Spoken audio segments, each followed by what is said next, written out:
مفتی طارق مسعود صاحب نے اور ڈفرینٹ علماء نے اس فتویٰ کو جو کہ آصف اشرف جلالی صاحب نے جو ہے وہ دیا انجینئر محمد علی مرزا صاحب کے اگینسٹ کہ ان کا جو ہے وہ قتل واجب ہے یا قتل جائز ہے، تو اس کی مخالفت جو مفتی طارق مسعود صاحب اور ڈفرینٹ سنی علماء نے جو کی، تو اس کا اب اس کی اسلام میں حیثیت کیا ہے، یا قانون میں اس فتویٰ کو جو فتویٰ غلط دیا گیا بادی جو آصف اشرف جلالی صاحب ہیں ان کے تھرو، تو اس کی اب قانون میں کیا حیثیت ہے؟ اگر اس پہ ایکٹ کر کے کوئی سربراہ ان کا جو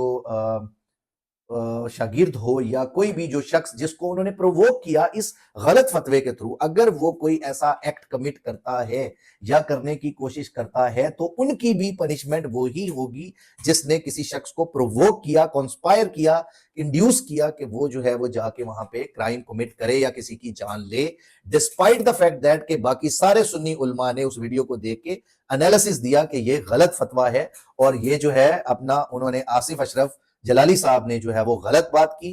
نہ یہ قرآن کے اندر پرووائڈڈ ہے، نہ ہی احادیث کے اندر، یہ خلاف سنت ہے، خلاف احادیث ہے، خلاف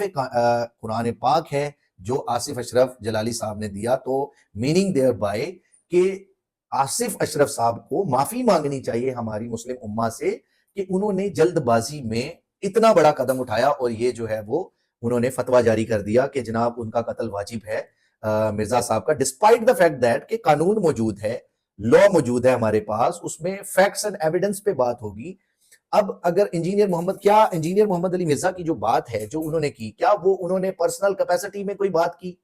اور وہ شخص جس کا سلوگن یہ ہے کہ میرے نبی سا ہے ہی کوئی نہیں اور تیرے بابے تو شے ہی کوئی نہیں، اب یہ ان کا سلوگن ہے۔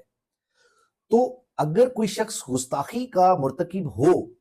تو آپ ایک شخص جو ایسا سلوگن رکھے کہ وہ اللہ کے نبی کو سب سے فرسٹ پرائیورٹی پہ رکھے،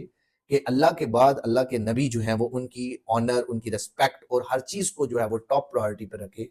اور پھر اس شخص کے اوپر کوئی شخص اس طرح سے کانٹیکس ذرا سا کلپ کاٹ کے ان کے اوپر الزام تراشی کر دے کہ جی کرسچن کمیونٹی کا نام لے کے اس نے گستاخی کی، تو اگر کرسچن، یہ تو کوسچن آف فیکٹ ہے کہ کیا کرسچنز ہمارے نبی کو نبی مانتے ہیں؟ اگر وہ ہمارے نبی صلی اللہ علیہ وسلم کو آخری نبی مان لیں، اللہ کو تو وہ پہلے ہی مانتے ہیں، اگر وہ یہ مان لیں دونوں کانسیپٹ، تو وہ تو پھر مسلمان ہو گئے، تو ان کا کرسچینٹی کا کانسیپٹ تو پھر غلط ہو گیا۔ پھر اس کے